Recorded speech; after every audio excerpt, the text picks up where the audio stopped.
ಗ್ರಹ ಆಚಾರ ನೇರ ಪ್ರಸಾರ ಕಾರ್ಯಕ್ರಮಕ್ಕೆ ಮತ್ತೊಮ್ಮೆ ಸ್ವಾಗತ. ವೀಕ್ಷಕರೇ, ಗುರುಗ್ರಹದ ಬಗ್ಗೆ ನಾನು ಮಾತಾಡ್ತಾ ಇದ್ದೆ. ಗುರುಗ್ರಹ ಅಂತಕ್ಕಂಥದ್ದು, ಗುರುವಿನ ಬಲ ಅಂತಕ್ಕಂಥದ್ದು ಅತ್ಯವಶ್ಯಕ. ಗುರು ಬಲ ಇಲ್ಲ ಅಂತಂದ್ರೆ ನಾವು ಏನೂ ಮಾಡೋಕ್ಕಾಗಲ್ಲ. 9ನೇ ಮನೆಯಲ್ಲಿ ಗುರು ಅಂತಕ್ಕಂಥವ್ರು ಬಂದರು ಅಂತ ಇಟ್ಕೊಳ್ಳಿ. ಭಾಗ್ಯಸ್ಥಾನ, ಅದೃಷ್ಟ ಅಂತಕ್ಕಂಥದ್ದು ಒಲಿದು ಬರುತ್ತೆ. ಇನ್ನು 10ನೇ ಮನೆಯಲ್ಲಿ ದಶಮ ಸ್ಥಾನ, ನಿಮ್ಮ ಲಗ್ನದಿಂದ ಅಥವಾ ರಾಶಿಯಿಂದ ದಶಮ ಸ್ಥಾನಕ್ಕೆ ಗುರು ಬಂದ ಅಂದರೆ ಸುಮ್ಮನೆ ಕಂತು ಕೂತ್ಕೊಳ್ಳಲ್ಲ. ನೀವು ಕೆಲಸ ಕಾರ್ಯವನ್ನು ಹುಡುಕೊಂಡು ಮಾಡ್ತಾ ಇರ್ತೀರ. ನೀವು ನೋಡ್ಬೋದು, ಆಲಸ್ಯ ಮನೋಭಾವವನ್ನು ಇಟ್ಕೊಂಡಿರ್ತಕ್ಕಂಥ ಒಬ್ಬ ವ್ಯಕ್ತಿ ಕಷ್ಟಪಟ್ಟು ಕೆಲಸ ಮಾಡ್ತಾ ಇದ್ದಾನೆ ಅಂದರೆ ದಶಮ ಸ್ಥಾನದಲ್ಲಿ ಗುರು ಬಂದ ಅಂತ ಅರ್ಥ. ಇನ್ನು ಏಕಾದಶ ಸ್ಥಾನ, ಏಕಾದಶ, ಏಕ ಅಂದರೆ 1, ದಶ ಅಂದರೆ 10, 11ನೇ ಸ್ಥಾನ. ಬೇಡ ಬೇಡ ಬೇಡ ಬೇಡ ಬೇಡ ಅಂದರೂ ಲಾಭವನ್ನು ಕೊಡ್ತಾನೆ ನಿಮಗೆ. ಅದೃಷ್ಟ ಅಂತಕ್ಕಂಥದ್ದು ಇರುತ್ತೆ. ಮುಟ್ಟಿರ್ತಕ್ಕಂಥದ್ದೆಲ್ಲವೂ ಕೂಡ ಚಿನ್ನ ಹಾಕ್ತಕ್ಕಂಥ ಸಾಧ್ಯತೆ. ಬಹಳಷ್ಟು ಜನ ರೈತರು ನೀವು ನೋಡಬಹುದು, 11ನೇ ಮನೆಗೆ ಗುರು ಬಂದಾಗ, ಏಕಾದಶ ಸ್ಥಾನಕ್ಕೆ ಗುರು ಬಂದಾಗ ಸುಮ್ಮನೆ ರೈತರು ಸೊಪ್ಪು ಚೆಲ್ಲಿರ್ತಾರೆ. ಅಯ್ಯೋ ಏನೋ ಜೀವನಕ್ಕಾಗಲಿ ಅಂತ. ಅದರ ರೇಟ್ ಮಾರ್ಕೆಟಲ್ಲಿ ಗಗನ ಕೊಟ್ಟೋಗಿರುತ್ತೆ. ಬಂಗಾರದ ಬೆಲೆ ನೀವು ನೋಡ್ಬೋದು. ಕೊತ್ತಂಬರಿ ಸೊಪ್ಪು ಒಂದೊಂದು ಸರಿ 100 ರೂಪಾಯಿ ಕಟ್ಟಾಗ್ಬಿಡುತ್ತೆ. ಇವಾಗ 5 ರೂಪಾಯಿ ಕಟ್ಟೋ ಬಿಡಿ, 5 ರೂಪಾಯಿ 10 ರೂಪಾಯಿಗೆ ಸಿಗ್ತಾ ಇದೆ. ಆದರೆ ಕೆಲವೊಮ್ಮೆ ಏನಾಗುತ್ತೆ ಅಂತಂದರೆ ಗಗನ ಕೊಟ್ಟೋಗುತ್ತೆ. ಈ ರೈತರ ವಿಚಾರಕ್ಕೆ ಬಂದಾಗ ನೀವು ನೋಡ್ಬೋದು, ಟೊಮಟೊ 1 ರೂಪಾಯಿ ಕೆಜಿ, 2 ರೂಪಾಯಿ ಕೆಜಿಗೆಲ್ಲ ನೋಡಿದ್ದೀವಿ ನಾವು. ಒಂದೊಂದು ಸರಿ ಅದು 80, 90, 100 ರೂಪಾಯಿ ಆಗೋಗ್ಬಿಡುತ್ತೆ ಕೆಜಿ.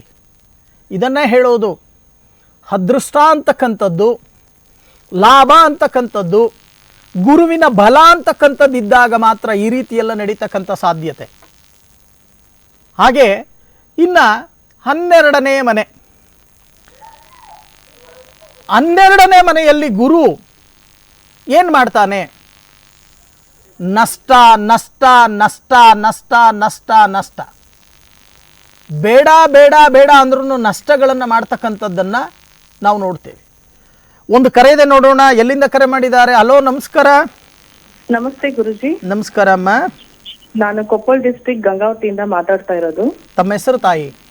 ಭಾರತಿ ಅಂತ. ಭಾರತೀಯವರೇ, ನಮಸ್ಕಾರ. ನಮಸ್ಕಾರ ಗುರುಜಿ. ಸರಿಮ್ಮ, ಯಾರ ಬಗ್ಗೆ ವಿಚಾರ ಮಾಡಬೇಕಮ್ಮ? ನನ್ನ ಬಗ್ಗೆನೇ ಗುರುಜಿ. ಸರಿಮ್ಮ, ನಿಮ್ಮ ಜನ್ಮ ದಿನಾಂಕ ಇದೆಯಾ? ನನ್ನ ಜನ್ಮ ದಿನಾಂಕ ನವೆಂಬರ್ 3, 1989. ನವೆಂಬರ್ 3, ಹಾ, 1989. ಸಮಯ ಗೊತ್ತಿದೆಯಾ ತಾಯಿ? ಸಮಯ ಶುಕ್ರವಾರ ಸಾಯಂಕಾಲ 7:20. 7:20. ಹೌದು. ಹುಟ್ಟಿದ್ದೆಲ್ಲಮ್ಮ? ಹುಟ್ಟಿದ್ದು ಬ್ಯಾಂಗ್ಳೂರಲ್ಲಿ. ಮದ್ವೆ ಮಾಡಿ ಕೊಟ್ಟಿರೋದು ಇವಾಗ ಬ್ಯಾಂಗ್ಳೂರಲ್ಲಿ. ಬೆಂಗಳೂರಲ್ಲಿ. ಈಗ ವಾಸ ಬೆಂಗಳೂರಲ್ಲೇ ಇದ್ದೀರಾ? ಅಂದ್ರೆ ಸ್ವಲ್ಪ ಸಾಂಸಾರಿಕ ಜೀವನದಲ್ಲಿ ತೊಂದರೆ ಉಂಟಾಗಿ ಇವಾಗ ತವರ ಮನೆಯಲ್ಲಿ ಇದ್ದೀನಿ. ಶುಕ್ರವಾರ ಹುಟ್ಟಿದ್ದೀರಾ. ಮೂಲ ನಕ್ಷತ್ರ, 4ನೇ ಪಾದ, ಧನುಸ್ಸು ರಾಶಿ. ಹೌದಾ? ಹೌದು ಸರ್. ಜನನ ಕಾಲದಲ್ಲಿ ನಿಮಗೆ ನಡೀತಾ ಇರ್ತಕ್ಕಂಥ ಒಂದು ದಶ ಕೇತು ದಶ. ಆದರೆ ಈಗ ನಿಮಗೆ ನಡೀತಾ ಇರ್ತಕ್ಕಂಥದ್ದು ಚಂದ್ರ ದಶ. ಹೌದು. ಇಬ್ಬರಿಗೂ ಕೂಡ ಈಗೋ ಪ್ರಾಬ್ಲಮ್ ಅಂತಕ್ಕಂಥದ್ದು ಅಧಿಕವಾಗಿ ಹೋಗ್ಬಿಟ್ಟಿದೆ ಅಲ್ವಾ? ಹೌದು. ಇಬ್ಬರಿಗೂ, ಒಬ್ಬರಿಗೆ ಅಂತ ಅಲ್ಲ, ಇಬ್ಬರಿಗೂ ಕೂಡ.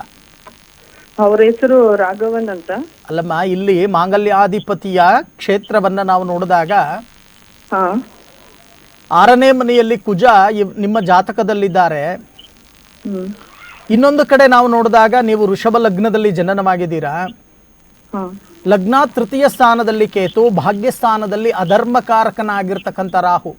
ಏನ್ ಮಾಡಿದ್ರೂ ಕೂಡ ತಪ್ಪೆ. ಹೌದಾ? ಹೌದು. ಏನ್ ಮಾಡಿದ್ರು ನಾನು ಅವ್ರಿಗೆ ಒಳ್ಳೇದಾಗೆ ಕಾಣಿಸಲ್ಲ. ಅದು ಅದೇ ನಮ್ಮ ಕೂತ್ಕೊಂಡ್ರು ತಪ್ಪು, ನಿಂತ್ಕೊಂಡ್ರು ತಪ್ಪು, ಒಳ್ಳೇದು ಹೇಳಿದ್ರು ತಪ್ಪು. ಅದೇ. ಇದಕ್ಕೆ ನೀವು ಜಾತಕ ತೋರಿಸಿರ್ಲಿಲ್ವಾ ಮದುವೆಗಿನ್ನ ಮುಂಚೆ? ತೋರಿಸಿ ಮಾಡಿದ್ದೆ ಗುರುಜಿ.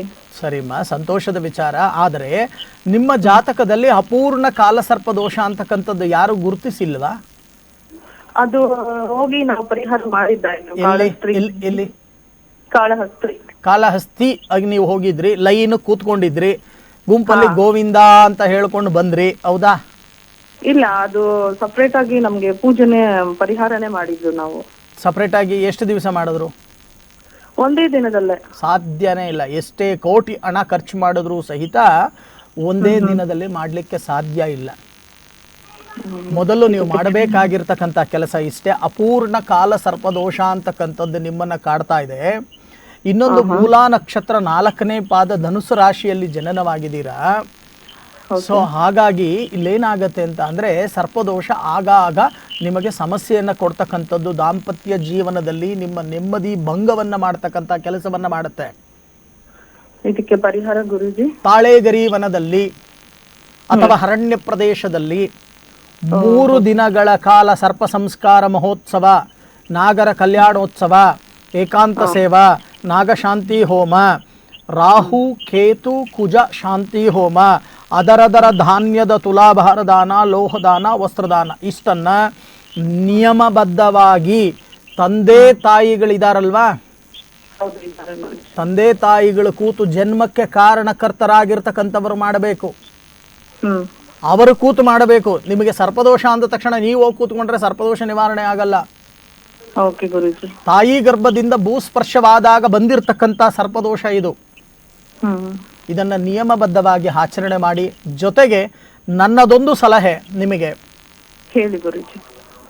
ಕನ್ನಡದಲ್ಲಿ ಒಂದು ಗಾದೆ ಹೇಳ್ತೇನೆ, ಬೇಜಾರು ಮಾಡ್ಕೋಬೇಡಿ.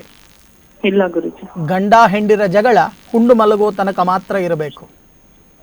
ಹಾ ಗುರುಜಿ, ಅದು ನಾನು ಎಲ್ಲ ತಾಳ್ಮೆಯಿಂದ ನಾನು ಸಹಿಸ್ಕೊಂಡು ಹೋಗ್ತಾ ಇದ್ದೀನಿ. ಬಟ್ ಅದು ನಮ್ಮ ಅತ್ತೆ ಸ್ವಲ್ಪ ಅದು ಎಲ್ಲ ಪ್ರಾಬ್ಲಮ್ ಇರೋದ್ರಿಂದ ಯಾವ್ದು ಸರಿ ಹೋಗ್ತಾ ಇಲ್ಲ. ಇಲ್ಲಮ್ಮ, ನನ್ನ ಮೇಲೆ ಭರವಸೆ ಇದೆಯಾ ನಿಮಗೆ? ಇದೆ ಗುರುಜಿ. ಒಂದು ಕೆಲಸ ಮಾಡಿ, ಕಚೇರಿಗೆ ಬನ್ನಿ. ಇದನ್ನ ಸರ್ಪ ಸಂಸ್ಕಾರವನ್ನ ನಿಯಮಬದ್ಧವಾಗಿ ಪ್ರತ್ಯೇಕವಾಗಿ ಒಂದು ಸ್ಥಳದಲ್ಲಿ ನಡೆಸೋಣ ಮೊದಲು.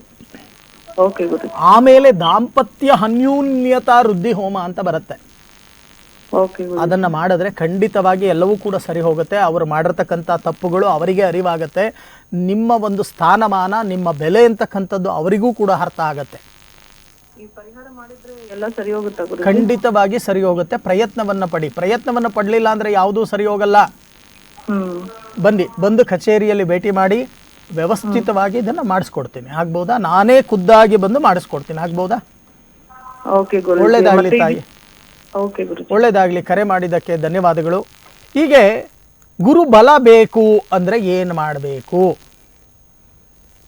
ಗುರುಬಲ ಬೇಕು ಅಂದ್ರೆ ಏನು ಮಾಡಬೇಕು? ಇದುವರೆಗೂ ಗುರುವಿನ ಕಥೆ ಹೇಳ್ಬಿಟ್ರು ಶ್ರೀಧರ ಭಟ್ಟಾಚಾರ್ಯ ಗುರುಜಿಯವರು. ನಮ್ಮ ನಿತ್ಯ ಜೀವನ ಅಂತಕ್ಕಂಥದ್ದೇನಿದೆ, ಗುರುವಿಗೆ ನಮನವನ್ನು ನಾವು ಸಲ್ಲಿಸಬೇಕು. ಪ್ರತಿನಿತ್ಯ ಗುರುವಿಗೆ ನಮನವನ್ನು ಎಷ್ಟು ಜನ ಸಲ್ಲಿಸ್ತಾ ಇದ್ದೀರಾ? ಇಷ್ಟೆಲ್ಲ ಬೇಡ, ಒಂದು ಉದಾಹರಣೆ ಕೊಡ್ತೀನಿ. ಬೆಳಗ್ಗೆ ಎದ್ದ ತಕ್ಷಣ ಕರದಲ್ಲೇ ತ್ರಿಶಕ್ತಿ ದೇವತೆಯನ್ನು ನೋಡು ಅಂತ ಹೇಳುತ್ತೆ ಧರ್ಮಶಾಸ್ತ್ರ. ಕರಾಗ್ರೇ ವಸತೆ ಲಕ್ಷ್ಮಿ, ಕರಮಧ್ಯೆ ಸರಸ್ವತಿ, ಕರಮೂಲೆ ಸ್ಥಿತೇ ಗೌರಿ, ಪ್ರಭಾತೆ ಕರದರ್ಶನಂ. ಇವಾಗ ಅದಿಲ್ಲ. ಕರಾಗ್ರೇ ವಸತೆ ಮೊಬೈಲು, ಕರಾಗ್ರೇ ವಸತೆ ಮೊಬೈಲ್, ಕರಮಧ್ಯೆ ವಾಟ್ಸಾಪ್, ಕರಮೂಲೆ ಟ್ವಿಟರ್, ಪ್ರಭಾತೆ ಮೊಬೈಲ್ ದರ್ಶನಂ. ಅಂದರೆ ಎದ್ದ ತಕ್ಷಣ ಮೊಬೈಲ್ ಹುಡುಕೋತೀರಾ, ದೇವರನ್ನ ಪ್ರಾರ್ಥನೆ ಮಾಡಲ್ಲ.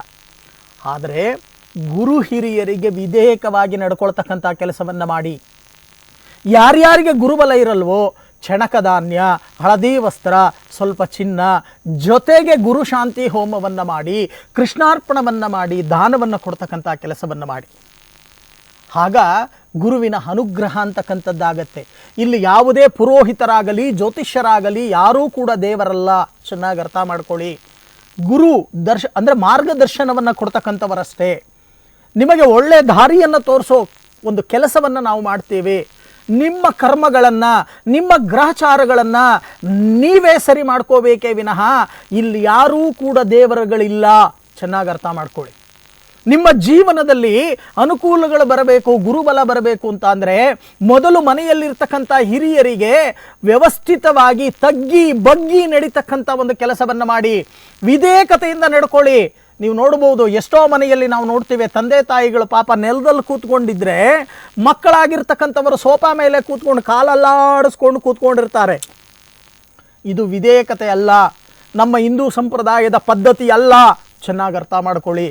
ಗುರು ಹಿರಿಯರಿಗೆ ವಿಧೇಯಕತೆಯಿಂದ ಎಲ್ಲಿ ನೀವು ನಡ್ಕೋತೀರೋ ಆಗ ಗುರು ದೋಷ ಗುರು ಶಾಪ ಅಂತಕ್ಕಂಥದ್ದು ಕೂಡ ಕಮ್ಮಿ ಆಗ್ತಾ ಬರುತ್ತೆ. ಹೇಗೆ ನಿಮ್ಮ ಸಿಸ್ಟಮ್ಮಲ್ಲಿ ಆ್ಯಂಟಿವೈರಸ್ ಅಂತಕ್ಕಂಥದ್ದು ಇರುತ್ತೋ ಅದನ್ನು ಆಗಾಗ ರಿಮೂವ್ ಆಗ್ತಾ ಇರುತ್ತಂತೆ ವರ್ಕ್ ಮಾಡಬೇಕಾದ್ರೆ, ಹಾಗೆ ರಿಮೂವ್ ಆಗ್ತಾ ಇರುತ್ತೆ. ಇಲ್ಲ ಅಂದರೆ ಒಂದಲ್ಲ ಒಂದು ದಿವಸ ಹ್ಯಾಂಗ್ ಆಗಿಬಿಡುತ್ತೆ. ಸಿಸ್ಟಮ್ ಹೇಗೆ ಹ್ಯಾಂಗ್ ಆಗುತ್ತೋ ಅದೇ ರೀತಿ ನಿಮ್ಮ ಜೀವನ ಕೂಡ ಹ್ಯಾಂಗ್ ಆಗಿಬಿಡುತ್ತೆ. ಚೆನ್ನಾಗಿ ಅರ್ಥ ಮಾಡ್ಕೊಳ್ಳಿ. ಯಾಕೆ ಈ ಮಾತನ್ನು ನಾನು ಹೇಳ್ತಾ ಇದ್ದೀನಿ ಅಂತ ಅಂದರೆ, ಆದಷ್ಟು ತಂದೆ ತಾಯಿಗಳು ಗುರು ಹಿರಿಯರಿಗೆ ನಮನವನ್ನು ಸಲ್ಲಿಸ್ತಕ್ಕಂಥದ್ದು. ಇವತ್ತು ನೀವು ತಂದೆಗೆ ತಿರುಗಿ ಮಾತಾಡ್ತೀರಾ, ತಾಯಿಗೆ ತಿರುಗಿ ಮಾತಾಡ್ತೀರಾ, ಅವರಿಗೆ ಬೆಲೆನೇ ಕೊಡಲ್ಲ. ನಿಮಗೋಸ್ಕರ ತಂದೆ ತಾಯಿಗಳು ಎಷ್ಟು ಕಷ್ಟಪಡ್ತಾರೆ. ತಾಯಿ ಆಗಿರ್ತಕ್ಕಂಥವಳು 9 ತಿಂಗಳು ಗರ್ಭದಲ್ಲಿ ಹೊತ್ತು 10ನೇ ತಿಂಗಳು ಇಟ್ಕೊಳ್ಳೋಕ್ಕಾಗದೆ ಹೊರಗಾಗ್ತಾಳೆ.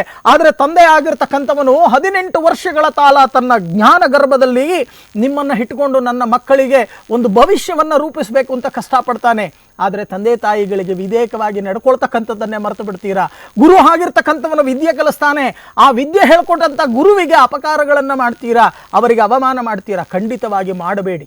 ನಿಮಗೆಲ್ಲರಿಗೂ ಕೂಡ ಗುರುಬಲ ಇಲ್ಲ ಅಂತ ಅಂದರೆ ಗುರುವಿನ ಅನುಗ್ರಹ ಪ್ರಾಪ್ತಿಯಾಗಲಿ.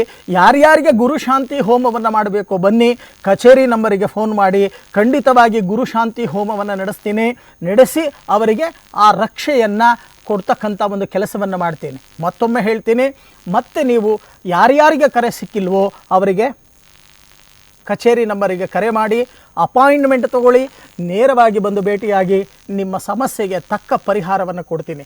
ನಿಮಗೆಲ್ಲರಿಗೂ ಕೂಡ ಆಯುರಾರೋಗ್ಯ ಐಶ್ವರ್ಯ ಪ್ರಾಪ್ತಿಯಾಗಲಿ, ಸುಖ ಜೀವನ ಪ್ರಾಪ್ತಿಯಾಗಲಿ ಅಂತ ಹೇಳಿ ಗುರುಗ್ರಹನನ್ನು ಬೃಹಸ್ಪತಿಯನ್ನು ಪ್ರಾರ್ಥನೆಯನ್ನು ಮಾಡ್ತೀನಿ.